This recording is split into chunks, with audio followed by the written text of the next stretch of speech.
শলাকায়া চক্ষুরিতাম মেলিতম জানাম তস্मै শ্রী গুরুবে নমো নমো। হে কৃষ্ণ করুণা সিন্ধু দীনবন্ধু জগৎপথে গোপেশ গোপিকাকান্ত রাধাকান্ত নমস্তুতে। কৃষ্ণায় বাসুদেবায় হরয়ে পরমাত্মনে প্রত ক্লেশনাশায় গোবিন্দায় নমো নমো। নবীনাং হেম গৌরাঙ্গে পূর্ণানন্দবতে মেশতে বিশ্বভানু শ্রোতাম দেবে তাং নমামি হরি প্রিয়া। তব শরং পুভং রাধা সর্বলঙ্কার ভূষিতম নীলবস্ত্র পরিধান ভজে বৃন্দাবনের শরীম।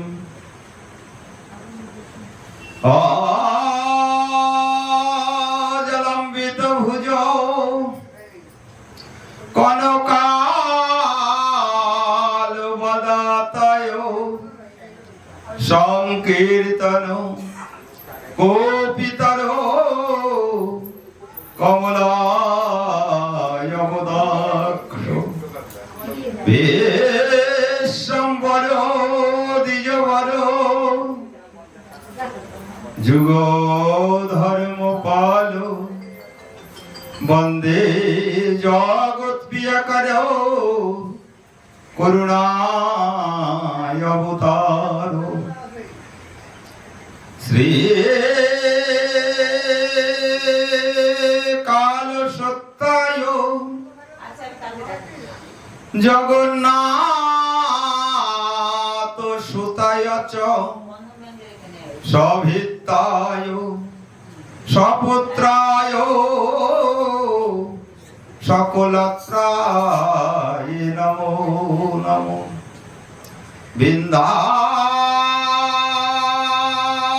বৃন্দায় তুলসী দেবৈ পিয়ায়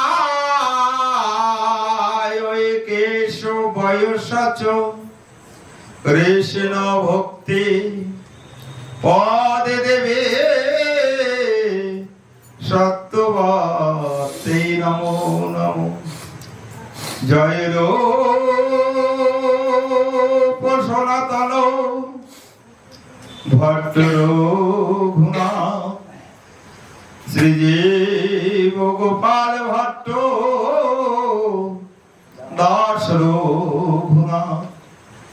এই ছয় গোসাইর করি চরণ বন্দন যাহা হইতে বিঘ্ন নাশ অভীষ্ট পূরণ।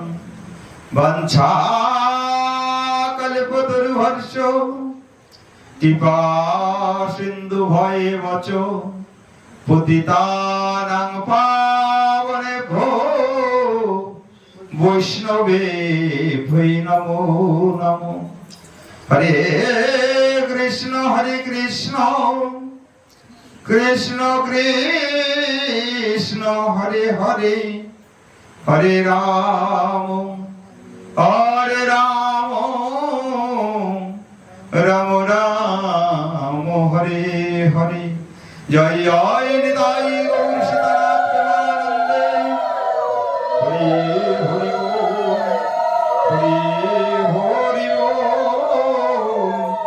হরি হরি বল।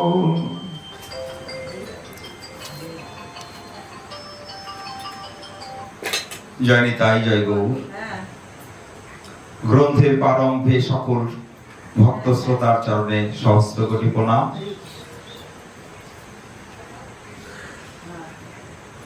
শাস্ত্রে বললেন, মহতের কৃপা বিনে কোন কর্মে ভক্তি নয়, কৃষ্ণ ভক্তি দূরে রহু, সংসার না হয় ক্ষয়। তাই মহতের কৃপা বর্ষিত হলেই হরি কথা, কৃষ্ণ কথা সাধন করা যাবে।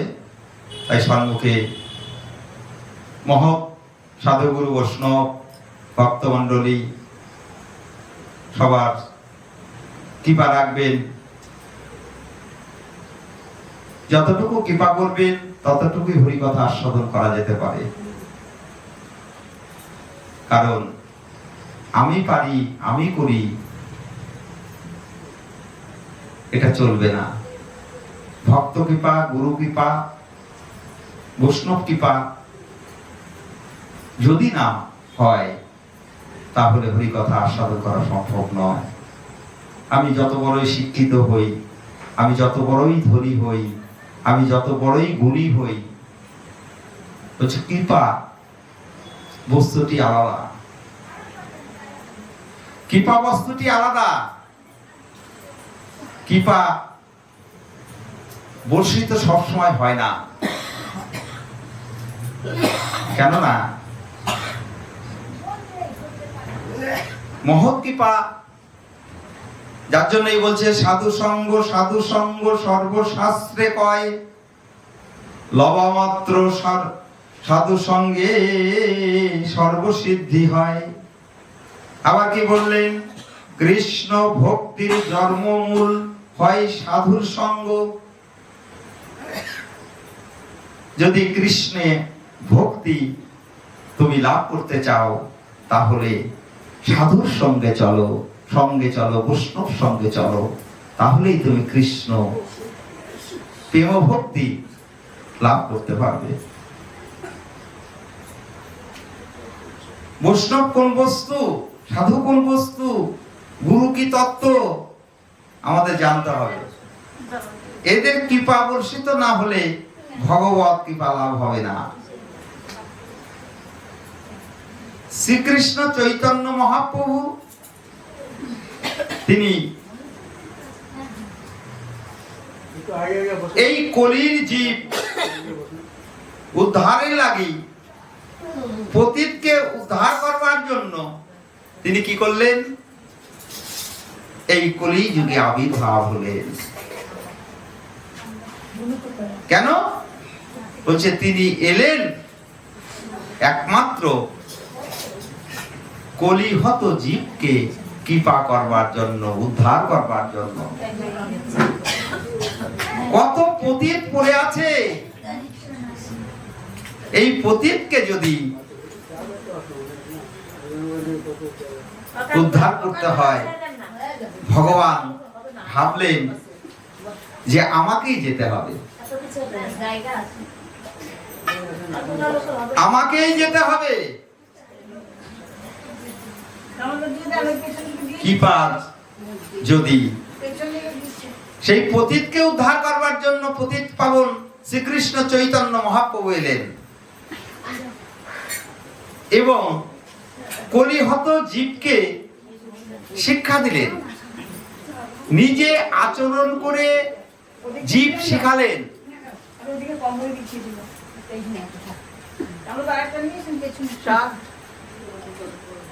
তিনি নিজে আচরণ করে জগতের জীবকে শিক্ষা দিলেন।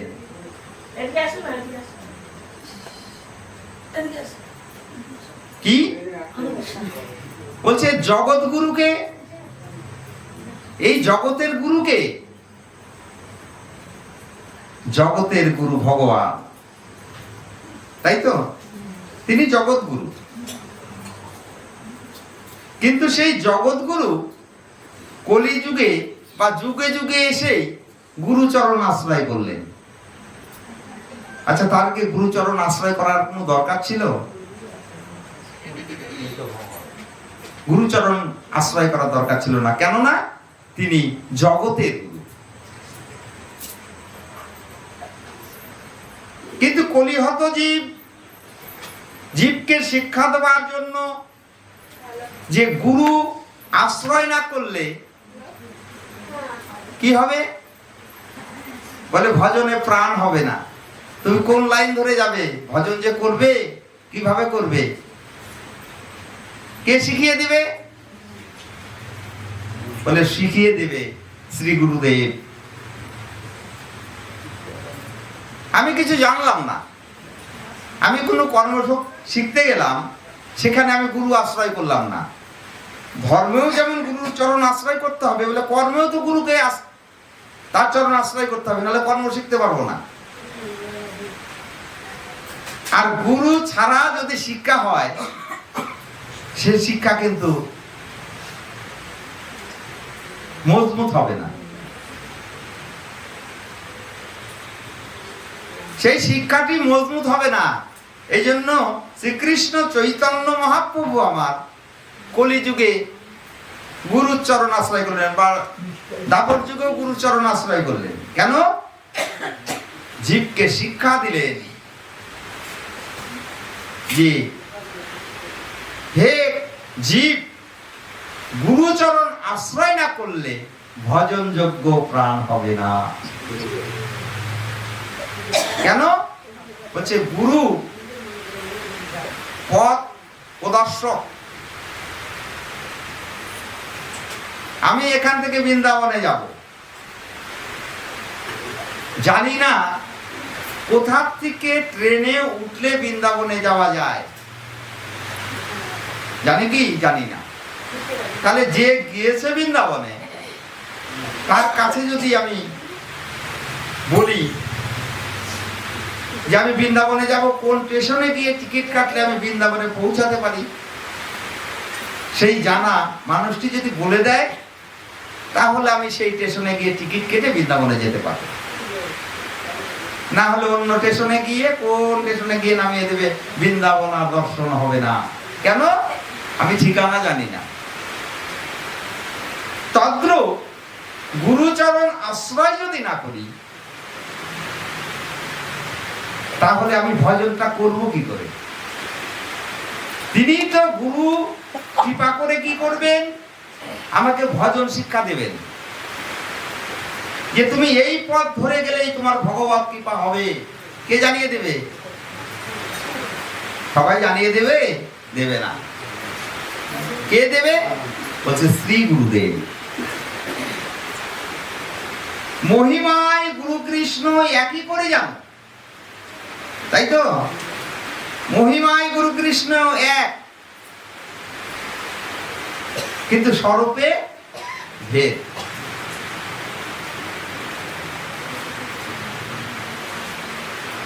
গুরু কৃষ্ণের কথা বলছে। গুরু কৃষ্ণ মহিমায় এক, যেই কৃষ্ণ সেই গুরু, কিন্তু স্বরূপটি ভিন্ন। ওখানে এক করলে চলবে না। কেন? বলছে গুরু হচ্ছে পথ প্রদর্শক, তিনি পথ দেখিয়ে দেবে,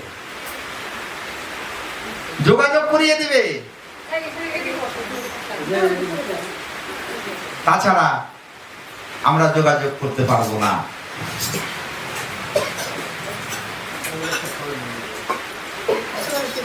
রামকৃষ্ণ পরমহংসদেব বললেন, তার এক ভক্ত জিজ্ঞাসা করেছিলেন, গুরুকে কেন গুরু ধরতে হয়?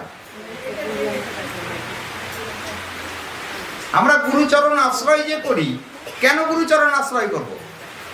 রামকৃষ্ণ পরমহংসদেব কে জিজ্ঞাসা করেছিলেন তার এক শিষ্য, তা বলে গুরুকে জানিস না? গুরু হচ্ছে ঘটক, গুরু হচ্ছে ঘটক, তিনি ভগবানের সঙ্গে ভক্তের মিলন করিয়ে দেয়। তাই গুরু হচ্ছে ঘটক, কিন্তু মহিমায় গুরু কৃষ্ণ এক। তাই বলে গুরুদেবের চিত্রপট বসিয়ে কৃষ্ণের গোবিন্দ মহাপ্রভু চিত্রপট সরিয়ে দেখালি গুরু গুরু গুরু গুরু গুরু গুরু করলাম, হবে না। দেখবেন এক ধরনের সম্প্রদায় আছে, তারা গুরুকেই ভজে, গোবিন্দ চেনেন, গুরুতেই সব, বলছে চলবে না। বৈষ্ণবপদ দাস বাবাজি সেদিন পাঠের মধ্যে বললেন যে সদাচার কাকে বলে। খালি গুরুর চরণ আশ্রয় করে গুরু গুরু গুরু গুরু গুরু গুরু করলে তোমাকে ভবসিন্ধু পার করে নিয়ে যাবে গুরু, তোমার কর্ম আছে না, ভজন করতে হবে না। যে গুরু, যে গুরুতে নিষ্ঠা নেই, যে গুরু শাস্ত্র মানে না, শাস্ত্রবিহীন কর্ম করে। আজকে কৃষ্ণের জন্মাষ্টমী দেখবেন এক এক ধরনের এক সম্প্রদায় আছে, ওদের কোনো উপবাস নাই, জন্মাষ্টমীর দিনও সুন্দর করে হরিবল করে, আমি আর বলবো না, হরিবল করে। আচ্ছা বলুন তো, তারা শাস্ত্র কি মানছে? বলছেন শাস্ত্র বিধি যে না মানে তিনি সদাচার গুরুদেব নহে।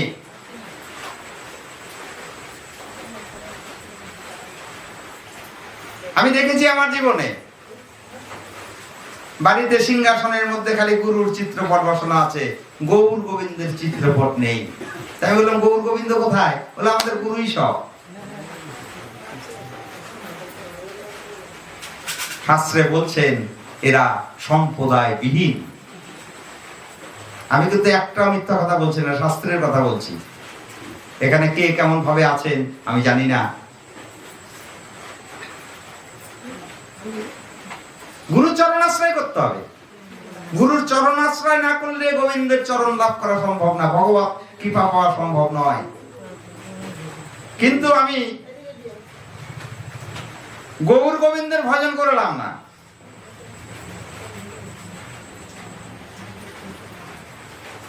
খালি গুরু গুরু গুরু গুরু গুরু গুরু গুরু গুরু করেই গেলাম। আমি প্রথমেই বলেছি মহিমায় গুরু কৃষ্ণ একই করে মানো।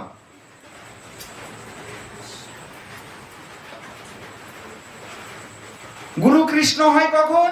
বলে মহিমায়, কিন্তু স্বরূপে এক করা যাবে না। আমি শ্রী গুরুদেবের থেকে যখন আমাকে দীক্ষা প্রদান করলেন, আমাকে ভজন শিক্ষা দিলেন, এই ভজন করো। গুরুদেবকে বলেছে খালি গুরু গুরু গুরু গুরু করো, আমাকে পেলেই তুমি সব পাবে, বলেনি তো গুরুদেব। গুরুদেব ভজন দিলেন, অনুগত্য ভজন দিলেন। কোন সখীর অনুগত্যে ভজন করলে তাকে লাভ করা যায় তিনি শিক্ষা দিলেন।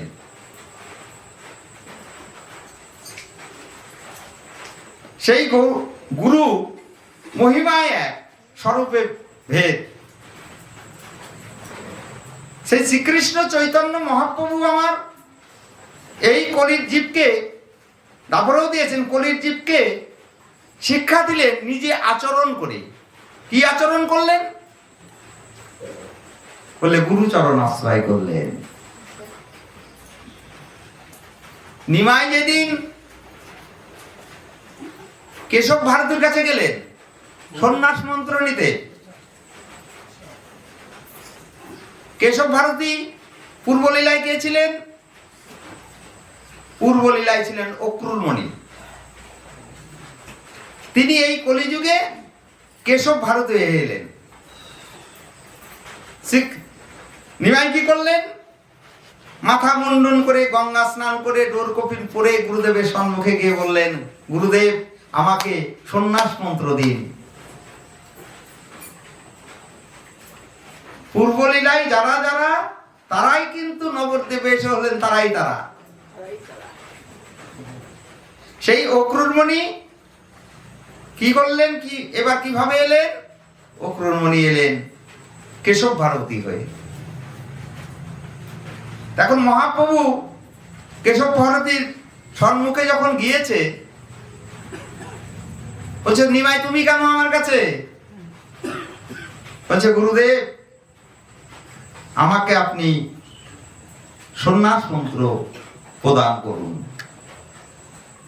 কেশব ভারতী বসে বলছে, তুমি আমার কাছে সন্ন্যাস মন্ত্র নিতে এসেছো? তুমি আমার কাছে সন্ন্যাস মন্ত্র নিতে এসেছো? আমি তোমাকে কি মন্ত্র দেব? তোমাকে যে মন্ত্র দেওয়া দরকার সেই মন্ত্র তো আমার কাছে নেই। আমি কি মন্ত্র দেবো তোমায়? তুমি যে রাধা কৃষ্ণের মিলিত তনু নিমাই, এটা আমি জানি। রায়কানুর একাকৃতি আমার মহাপ্রভু, রাধা কৃষ্ণের মিলিত তনু। তোমাকে আমি কি মন্ত্র প্রদান করব? আমার কাছে তোমাকে দেওয়ার মতো কোনো মন্ত্র নেই। বলছে, গুরুদেব, মন্ত্র আমাকে দিতেই হবে। আমি সন্ন্যাস মন্ত্র নেব। কেশব ভারতী বলছে, আমার কাছে তোমাকে দেওয়ার মতো কোনো মন্ত্র নেই। মহাপ্রভু কি করলো? নিমাই কি করলো? বলে, গুরুদেব, আমি কালকে রাত্রে স্বপ্ন যুগে একটা মন্ত্র পেয়েছি, দেখুন তো এই মন্ত্রটা আমাকে দেওয়া যায় নাকি। কেশব ভারতীর কাছে টেনে নিয়ে কেশব ভারতীর কর্ণে শ্রীকৃষ্ণ নিমাই কি করলেন? সেই মন্ত্র প্রদান করলেন। সেই মন্ত্র প্রদান করলেন।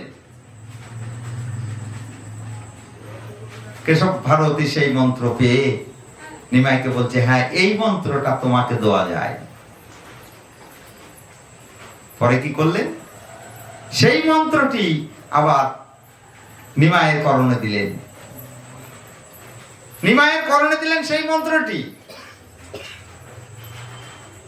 এখন ভগবানকে মন্ত্র প্রদান করে কেশব ভারতী পাগলের ন্যায় কি করবে? তারপরে সন্ন্যাস, যিনি গৃহ ত্যাগ করে এই জন্মের মতো বেরিয়ে যাবে, সেই উন্মাদের মতো হয়ে গেছে কেশব ভারতী।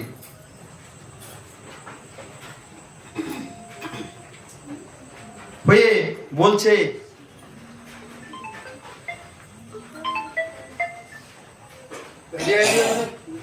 যে, নিমাই, তুমি আমাকে গুরু বানালে, আমি কি তোমার গুরুদেব? আমি তো তোমার গুরুদেব নই। কেননা তুমি হচ্ছ জগতের গুরু। এই জগতের গুরু তুমি, কিন্তু তোমার লীলা বোঝা বড় দায়। তুমি হচ্ছে জগতের পিতা, জগতের গুরু। তুমি জগতে গুরু হয়ে কি করলে? তুমি আমাকে কৃপা করে নিজে গুরু বানিয়ে দিয়ে জগতের জীবকে শিক্ষা দিলে।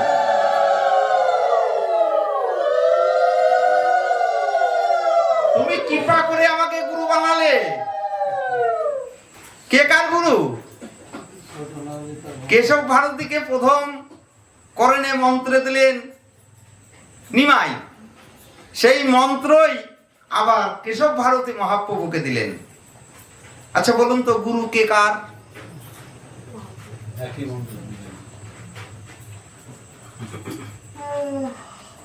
ভগবানকে মন্ত্র দেওয়ার সাধ্য কার আছে? তিনি যদি কৃপা করে না দেয়। তিনি স্বপ্ন যোগ পেয়েছে সেই মন্ত্র। তাই বলছে যে তুমি হচ্ছে জগতের গুরু, আর আমায় কৃপা করে তুমি আমায় গুরু বানালে।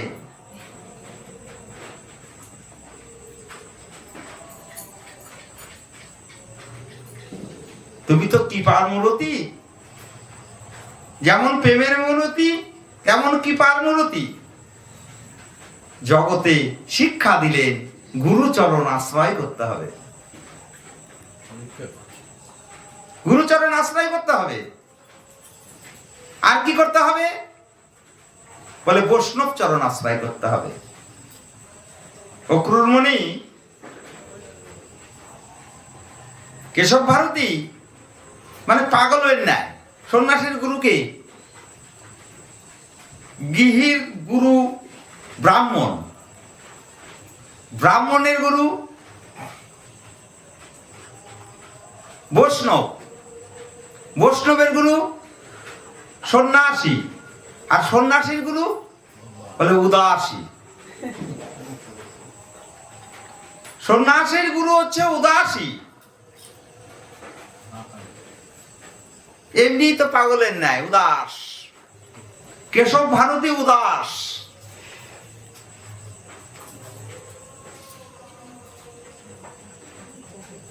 পাগলের ন্যায় করছে মহাপ্রভুকে মন্ত্র দিয়ে। গুরু গৃহে তো নামকরণ করতে হয়।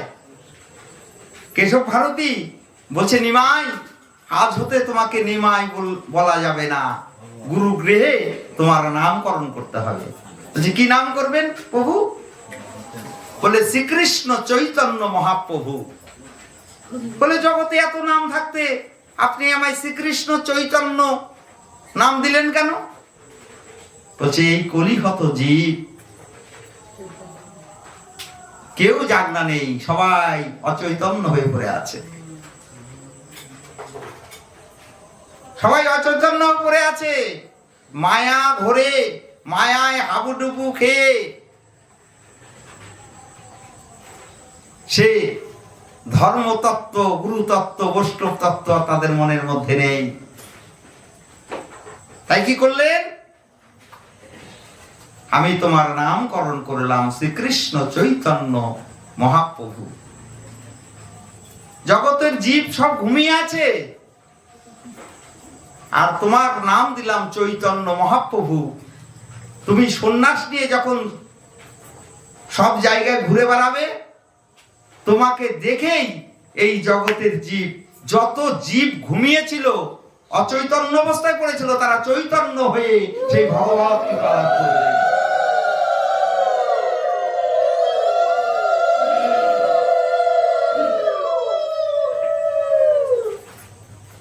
মহাপ্রভু খালি একটি কারণে সন্ন্যাস নেয়নি, দুটি কারণে শুধু সন্ন্যাস নেয়নি। সন্ন্যাস নেওয়ার অনেক কত কারণ।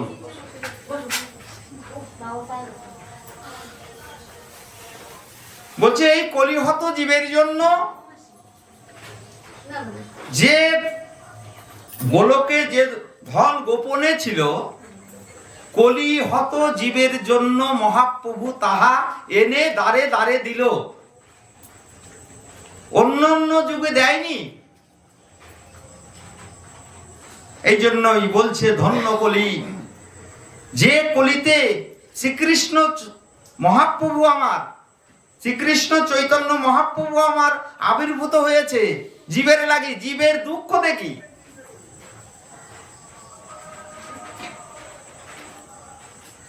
তিনি আবির্ভাব হলেন।